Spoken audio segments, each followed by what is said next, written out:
The two candidates, as you mentioned, blitzing through the battleground states, both of them making stops in Arizona and Nevada. Former President Trump also in New Mexico during this final stretch.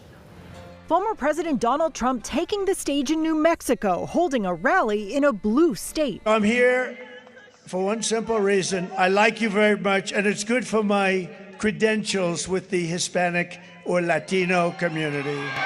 The campaign rhetoric heating up in the final days. Vice President Kamala Harris in Wisconsin. What I know is that they want a president of the United States who, as I say, will walk into the Oval Office with a to-do list and not an enemies list. She criticized former President Trump for saying he'll protect women, like it or not. It actually is, I think, very offensive to women in terms of not understanding their agency, their authority, their right, and their ability to make decisions about their own lives, including their own bodies. Former President Trump making the controversial comments in Wisconsin, noting advisors told him he shouldn't say it. I want to protect the women. Sir, please don't say that. Why?